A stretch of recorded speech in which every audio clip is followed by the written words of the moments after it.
Hoş geldiniz. Hi, Ahmet. I haven't seen you since the orientation week. Which faculty did you finally decide on? Hi, Aisha. I chose the Faculty of Engineering, specifically civil engineering. I've always been fascinated by bridges and large structures. That sounds challenging but very cool. Did you get into your first choice university? Luckily, yes. It was tough, but worth the effort. What about you? You were deciding between law and political science, right? I chose law. I realized I want a career where I can directly advocate for people and social justice. The Faculty of Law felt like the right path for that. That's a very noble goal. Law studies are known to be intense, with a lot of reading. I know. That's why I'm a bit nervous, but also excited. Are you planning to do a double major in engineering? Maybe in my third year, perhaps with architecture. But for now, I need to focus on passing the foundation courses. I heard the maths and physics are brutal here. Good luck with that. We should definitely meet up after classes are fully underway. Definitely. See you around. Hey, Aisha, congratulations on getting into law. I remember the anxiety before the results came out. How was your preference list? Thanks, Ahmet. I'm so relieved. My list was a bit risky. The law faculty I got into was my third choice. My first two were top-tier universities, so the score gap was huge. Wow, third choice. That's close. You must have been checking the results page constantly. Did you put any safety schools at the end? Yes, I did. My last 5 choices were political science and public administration departments, just to make sure I placed somewhere. But thankfully, the third one hit. That's great planning. My situation was similar. I put my dream university, Boğaziçi Civil Engineering, as my first choice, but I knew my score wasn't quite enough. So, where did you end up being placed then? I got my fourth choice, which is Istanbul Technical University, Civil Engineering. It wasn't my first dream, but it's an excellent department, so I'm really happy with the outcome. ITU is fantastic. You guys have a great reputation. So, you both got into your top 5, which is a big win after all that stress. Exactly. Now the real challenge begins. See you at the campus soon, Aisha. See you, Ahmet. Ahmet, I was looking at the Student Affairs Bulletin Board today. Have you thought about applying for a double major yet? I have, Aisha. My long-term plan is to apply for CHAP in the architecture department in my third semester. Civil engineering and architecture complement each other perfectly. That makes sense. But the requirement is a high GPA, right? Like, above 3.00? Exactly. I need to maintain a GPA of at least 3.20 to be competitive, so I have to study hard this year. What about you? Any plans for a minor? I'm definitely interested in a minor in economics. As a law student, understanding economic principles is crucial. CHAP seems too demanding with the law courses. A minor is definitely less demanding than CHAP, but still beneficial. Have you considered transferring to another city or university? Maybe by vertical or horizontal transfer? Only a horizontal transfer to a private university with a full scholarship, if my score is high enough. But I'm quite happy here, so it's not a priority. I understand. It's good to know all the options, though. I'm just focusing on my courses and that 3.20 for now. Me too. We better get back to our books then. Good luck with your ambitious plans. You too, Aisha. Hey, Aisha, how is the law faculty treating you? Are you already drowning in reading material? Pretty much. The course I struggle with the most is definitely Roman law. The history, the Latin terms, the complex lineage, it's overwhelming. I can imagine. It sounds like a language course combined with history. For me, the monster course is advanced calculus. The differential equations are just impossible. Math. I'm glad I escaped that. But on a happier note, what's your favorite subject so far? Definitely technical drawing. I love being able to visualize complex designs and transfer them to paper. It feels like the practical core of engineering. That's great.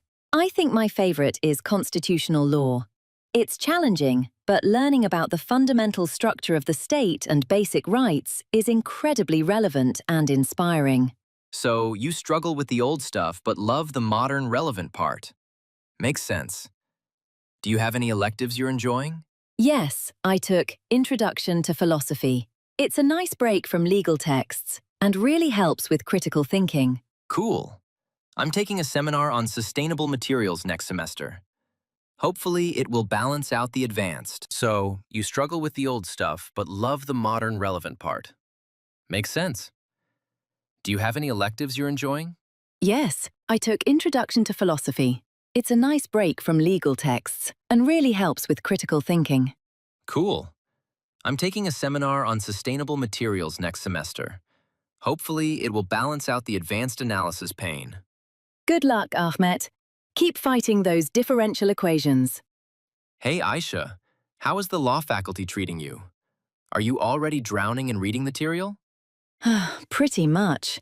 The course I struggle with the most is definitely Roman law, Roma hukuku.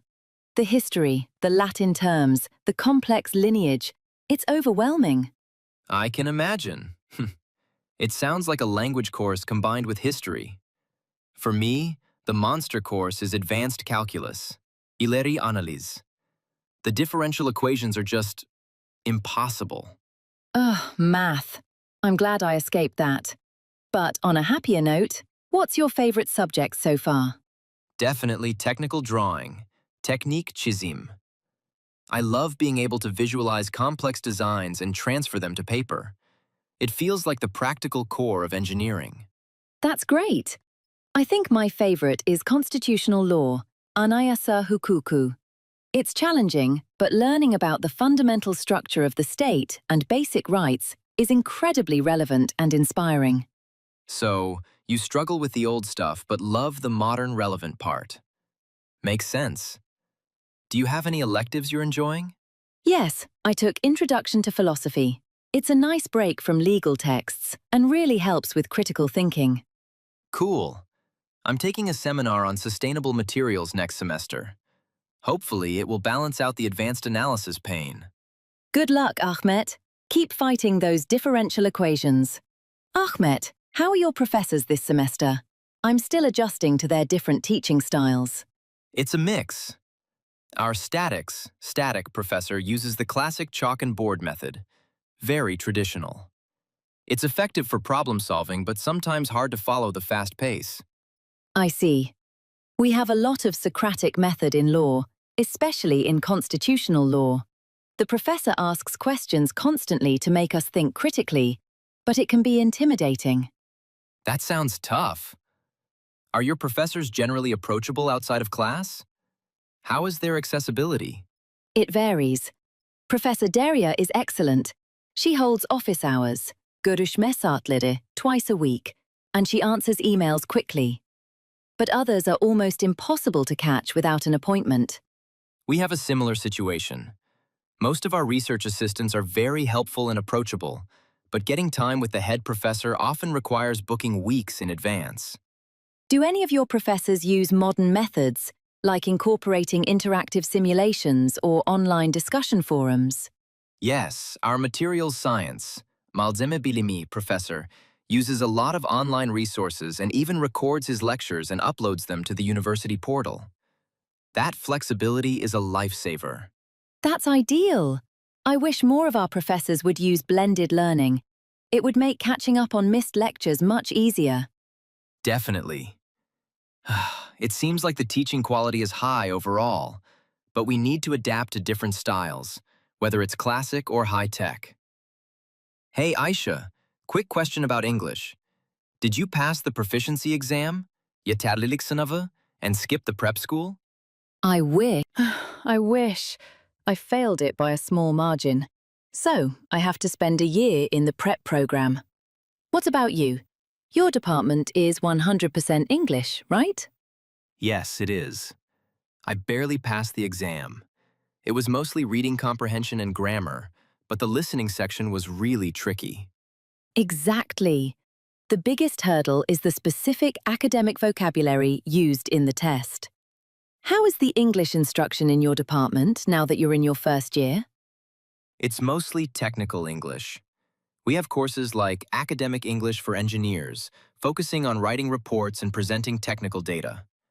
It's practical, but definitely not easy. That sounds important. Our prep program focuses on all four skills, especially speaking, because we need to present case studies. Do you recommend any specific external certification, like TOEFL or IELTS? If you're planning an Erasmus or grad school abroad, absolutely. TOEFL is generally preferred by American universities, while IELTS is more common for the UK and European programs. I'm planning to take the IELTS next year. Good to know. For now, I just need to survive this year and pass the exit exam. Wish me luck! Good luck, Aisha. You'll master it in no time. See you next semester. Ahmet, the midterm period is starting next week, and I'm already stressed. How are you handling the intensity of the exam season? It's tough. In engineering, the midterms are often cumulative and cover a huge amount of problem solving. My main strategy is consistency, reviewing the notes every single day, not just during the exam week. That's wise. For law, the issue is the sheer volume of reading. My strategy is to summarize the core concepts and create mind maps a month before the finals. Mind maps are helpful for concepts, but for us, it's all about practice problems. I dedicate 6 to 8 hours a day to solving past exam papers during the 2 weeks before the final. Wow, 8 hours is intense. Do you ever use the study rooms in the library for concentration? I can't focus at home. Absolutely. The library, especially the silent study halls, is key for me. I also use the Pomodoro technique. 45 minutes of work followed by a 15-minute break. It prevents burnout. I should try Pomodoro. My finals are usually open book essay exams, so it's less about memorization and more about structuring arguments quickly. That's a very different kind of pressure. Good luck with your midterms, Aisha. Let's hope all this hard work pays off. You too, Ahmet. May your differential equations be manageable. Hey, Aisha, I'm already nervous about the grading scale. Our professor said getting an AA in an engineering course is like winning a lottery. I know. The letter grading system is so strict here. Are you aiming for a high GPA this semester? My primary goal is to keep my GPA above 3.00. That's the minimum required to apply for the double major program I told you about, and it guarantees high honor status. That's a great goal. For us in law, getting above 3.50 is vital for competitive internships. I'm aiming for 3.40 this semester to build a cushion. That's ambitious. We should definitely avoid the DD or DC grades, right? I heard anything below a CC requires serious damage control. Exactly. Our faculty is very strict about the grade curve. Even if you study hard, the class average determines whether you get a B, B, or a B, A. I find the cumulative GPAs stressful. It feels like one bad semester can ruin all your future plans, like the master's applications. True, but let's try to focus on the positive.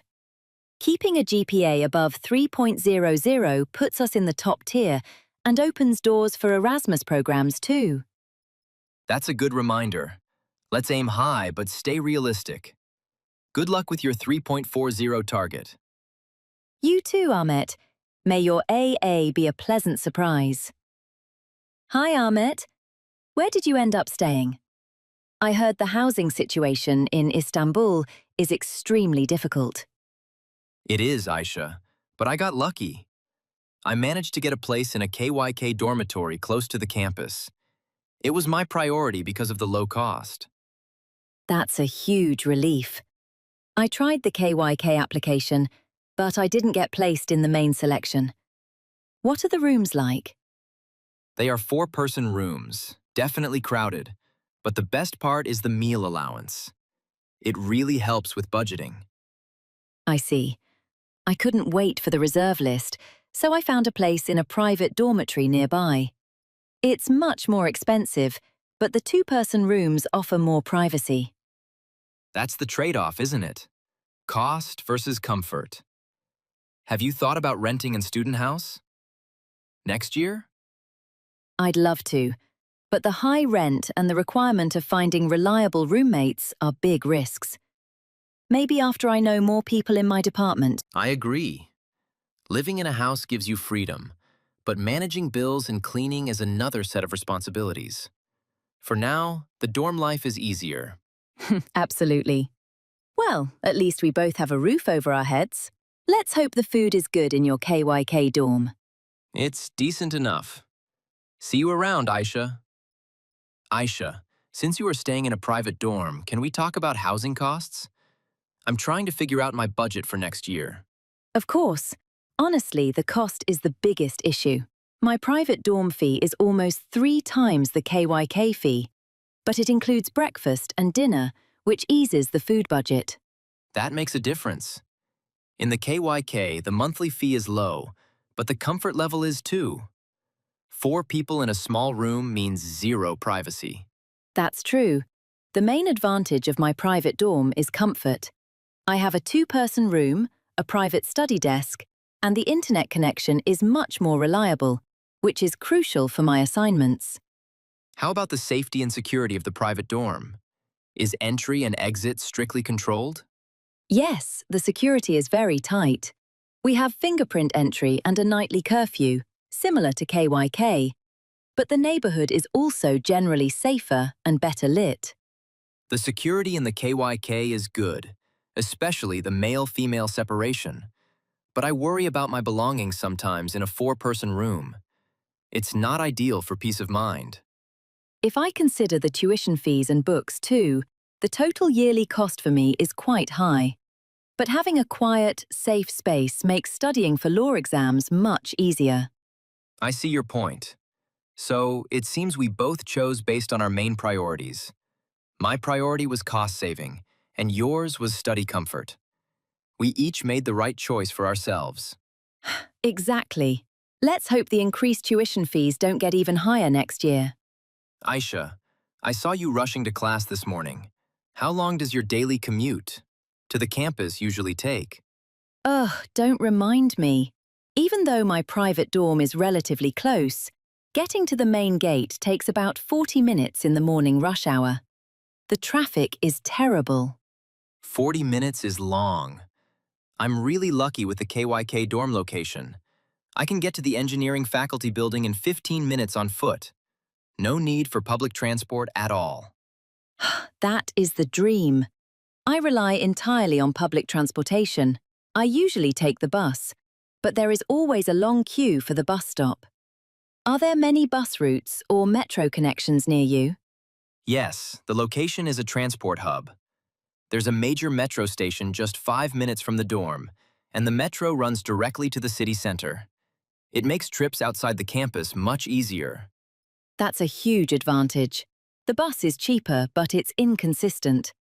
Sometimes I consider getting a student ferry card, as the ferry is often faster than the traffic. If you live near the sea, definitely use the ferry. It's much more relaxing than being stuck on the asphalt. What is the frequency of your bus route? During peak hours, every 15 minutes, but they are often full. Well, at least the campus itself is large and green. It makes the long journey worthwhile. Agreed. See you in the library, Aisha. I'll be the one who isn't sweaty from a long commute. Lucky you. See you. Ahmet, since you walk to campus, you save a lot on transportation. My monthly travel expenses are quite high. I do, but I still use public transport when I go to the city center for social events. What percentage of your budget goes towards urban transportation? Probably around 10 to 12%. Even with the student pass discount, I make at least 3 transfers a day, which quickly adds up. That's significant. Luckily, the student discounts are pretty good. A single ride with the student card is almost half the price of a full fare. True, but if I miss the last bus after studying late, I sometimes have to take a taxi. and that completely ruins the daily budget. I try to avoid that by using the metro until the last hour. It's usually the most affordable and reliable option for long distances in the city. Do you ever use the new minibus or shared taxi routes? I heard they can be faster than the municipal buses, but maybe more expensive. Only if I'm in a hurry and traveling with friends, so we can split the cost. Otherwise, I stick to the bus and metro because of the standardized fee structure. I think my solution might be to invest in a cheap second-hand bike for short distances near the dorm, to cut down on bus transfers. That sounds like a smart, long-term saving strategy. Good luck budgeting this month. Thanks, Ahmet. You too. Hoş geldiniz.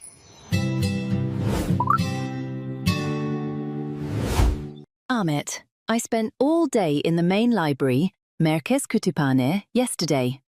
Have you used its resources much yet? Yes, I love the library. The 24/7 access during finals is a lifesaver. And the online database access for academic journals is amazing for research. Definitely. Besides studying, how are you finding the social facilities? Are the cafes and student lounges good for taking a break? The student center is great. The prices at the university cafeteria are very reasonable, and the huge common area is perfect for group meetings. I agree about the cafeteria. Have you checked out the sports complex? I want to start swimming. I go almost every day. The gym equipment is modern, and they have courts for basketball and volleyball. The membership fee is very cheap for students. That's fantastic. I'm surprised by how many resources the university provides beyond just the classrooms. Me too. It really encourages a balanced life. They even have dedicated study spaces within the faculty buildings, not just the main library. Well, I'm off to register for the swimming course now. Maybe I'll see you at the gym. Definitely. Enjoy the pool, Aisha. Hey, Aisha, I just came from the clubs fair. Did you sign up for any student clubs? I think getting involved is crucial for networking. Absolutely. I joined the Law and Debating Society. We practice arguing cases and participate in moot court competitions. That sounds perfect for a law student. Very focused on your future career. What else did you choose? I also joined the Social Responsibility Club. We're planning a project to tutor high school students in disadvantaged areas. That's fantastic. A great way to give back. I signed up for 2 clubs myself. First, the Engineering and Technology Club, where we organize technical trips to construction sites. That's the career focus for you. What was your second choice? Something less technical? Yes, the University Mountaineering Club. I love hiking, and it's a great stress reliever after long hours of studying. That's a good balance. So you have the analytical side covered with engineering and the physical/social side with mountaineering. Exactly. Are you going to their welcome party next Friday? I'll try. I need to meet more people outside the law bubble. See you there, maybe? Aisha, all work and no play makes Ahmet a dull boy. Where do you go to relax in Istanbul when you need a break from law books? I totally agree. My favorite place for a quick escape is the Yıldız Park. It's huge and peaceful, perfect for reading a non-law book or just enjoying the nature. I love the parks too. I often go to the Moda Coast in Kadıköy. Watching the sunset there is the best way to clear my head after a long day of engineering classes. That's a classic choice. How about study spots outside the campus? Do you have a favorite third-wave cafe? There's a small, quiet place near our dorm, always packed with students. But for socializing, I like the vibrant atmosphere of the cafes in Cihangir. Great for people watching. Cihangir is cool. Are you into live music? I heard there are some great student-friendly venues that offer cheap tickets for rock or jazz concerts. Definitely. I check the schedule for IKSV's events often. They have great student discounts for the smaller music halls. Seeing a quality show without breaking the bank is essential. Perfect. I'll check IKSV out. So, parks, quiet cafes for studying, and subsidized concerts. That sounds like the perfect student life balance in Istanbul. Exactly. Let me know if you plan a trip to Moda next week. Will do. See you, Ahmet. Aisha, let's talk about the least fun subject, money. Did you have to pay any tuition fees this semester? Luckily, no. Since I'm in a state university, the tuition fees are currently abolished for regular students. We only pay the student contribution fee, which is minimal. That's a huge relief compared to private universities. But even without tuition, the cost of living in Istanbul is insane. Tell me about it. My biggest expense is rent accommodation. Even in a two-person private dorm room, it takes up about 40% of my total monthly budget. That's the benefit of the KYK dorm. My rent is minimal. But I spend more on food and groceries since the dorm meal allowance doesn't cover everything. And don't forget the book and stationery costs. Kitap ve kırtasiye masrafları. Our law textbooks are massive and incredibly expensive. I always look for used books online. Good point. For us, the initial investment in drawing tools and special calculators was high. But at least we don't buy new textbooks every year. So, if we exclude tuition fees, what do you think is a realistic minimum monthly budget for a student in Istanbul, including transportation and utilities? I'd say, even with my cheap KYK rent, around 15,000 to 20,000 Turkish lira is a safe minimum to live comfortably without constantly worrying. That aligns with my budget too. It's definitely a test of financial planning. Ahmet, since we talked about the cost of living, did you apply for the KYK scholarship or loan? The application period is coming up. Yes, I did. I applied for the scholarship first, but I'm prepared to accept the student loan if I don't get the scholarship. The extra money is crucial for covering my technical material costs. That's smart. I heard the scholarship quota is quite limited, based on academic performance and financial need. Exactly. Besides the government aid, I also applied for the TEV scholarship. They often offer higher amounts, but the application process is rigorous.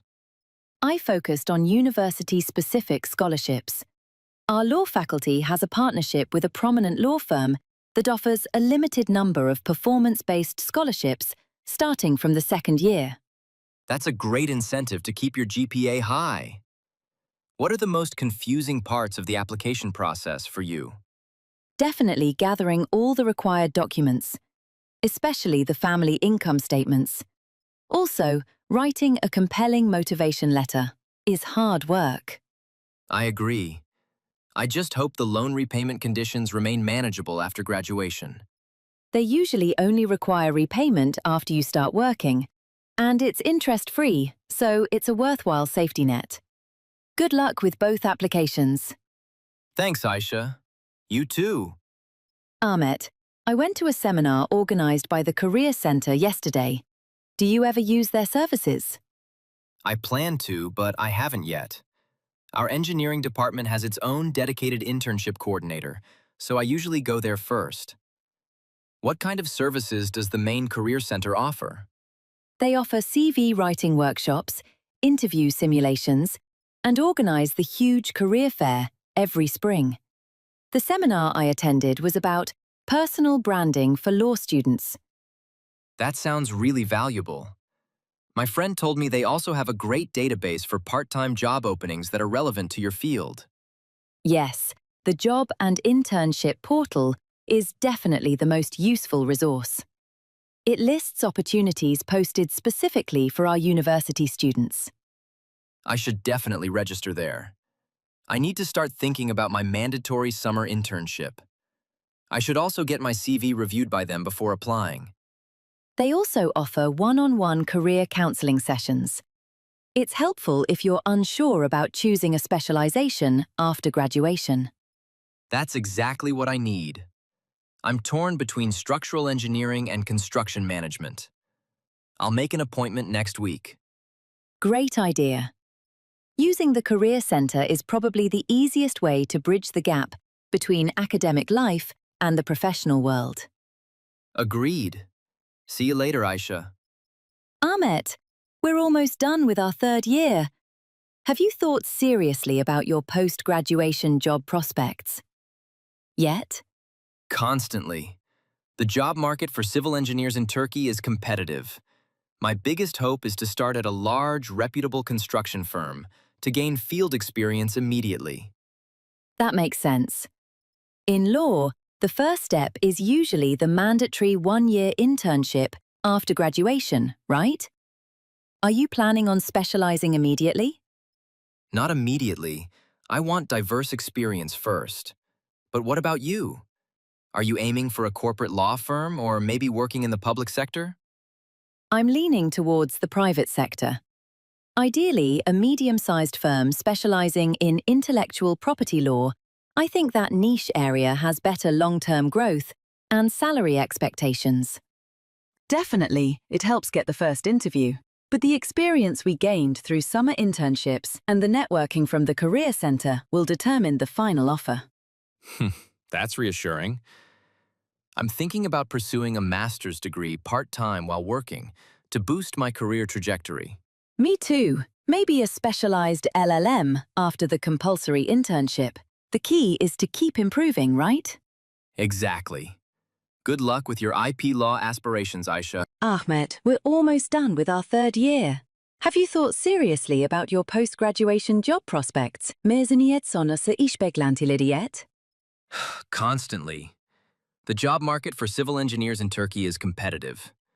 My biggest hope is to start at a large, reputable construction firm, İnşaat firması, to gain field experience immediately.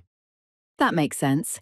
In law, the first step is usually the mandatory one-year internship, zorunlu bir yıllık staj, after graduation, right?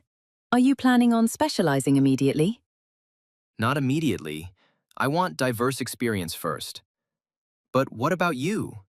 Are you aiming for a corporate law firm, şirket hukuku bürosu, or maybe working in the public sector, kamu sektörü? I'm leaning towards the private sector. Ideally, a medium-sized firm specializing in intellectual property law, fikri mülkiyet hukuku. I think that niche area has better long-term growth and salary expectations. Maaş beklentileri. Smart move, finding a niche. Do you think our university's reputation helps significantly in finding those first jobs? Definitely. It helps get the first interview. But the experience we gained through summer internships and the networking from the Career Centre will determine the final offer. That's reassuring. I'm thinking about pursuing a master's degree, yüksek lisans, part-time while working, to boost my career trajectory. Me too. Maybe a specialized LLM after the compulsory internship. The key is to keep improving, right? Exactly. Good luck with your IP law aspirations, Aisha. Ahmet, how did your search for the mandatory summer internship go? Finding a quality internship, nitelikli staj bulmak, is proving to be a real challenge in law. It was incredibly tough. For civil engineering, most companies only accept interns during the summer, which leads to huge competition. I sent over 50 CVs, özgeçmişler, and only got 3 interview calls. 50 CV is intense. I agree on the competition. What was the most difficult part of the application process, başvuru süreci, for you? Dealing with the unpaid internships, ücretsiz stajlar. So many firms offer no pay, which is difficult when you have to cover your own living expenses in the city.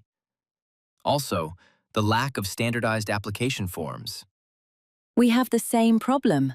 In law, the best firms are often concentrated in specific business districts, meaning expensive commutes. Did you utilize the online career portals, çevrimiçi kariyer portalları, much? Yes, LinkedIn and the university's career portal were key. But the most valuable thing was actually networking through my professors. One of my lecturers recommended me to a medium-sized firm where I finally got accepted. That's a great tip. I've been focusing too much on cold applications. My main challenge is the firm's expectation for us to already have practical knowledge, even as first-time interns. I agree. You learn more from the internship than you bring to it initially. So, did you secure a place for this summer? I did. I'll be working at a boutique firm specializing in criminal law for 6 weeks. It's unpaid, but the experience will be worth the cost. Fantastic, Aisha. Good luck to both of us with our summer learning experiences. Ahmet, I've noticed how diverse our student body is. Meeting people from different parts of Turkey has been one of the most enriching parts of university so far. Absolutely. In my dorm, I share a room with a guy from Van and another one from Izmir. It's fascinating how different our accents and even our slang words are. That's a great experience. I've been learning so much about regional cuisines. My roommate is from Gaziantep, and she introduced me to some amazing, authentic food. Cuisine is a big part of it. We often debate which city has the best kebab. But beyond food, the different perspectives are what matter most. Exactly. Coming from a small city, I appreciate how people from the metropolis are more organized and fast-paced. We are constantly learning from each other's regional differences. Bölgesel farklılıklar. And the political and social awareness also varies greatly. Being in Istanbul, which is like a microcosm of Turkey, forces us to be more open-minded and tolerant of diverse opinions. I feel the same way. The university really encourages this cultural exchange, especially through the student clubs we joined. Definitely. It makes me realize that despite all our differences, we are all facing the same challenges with exams and future job prospects. True that. Maybe we should organize a regional cuisine night in the dorms soon. That's a brilliant idea, Aisha. I'm in.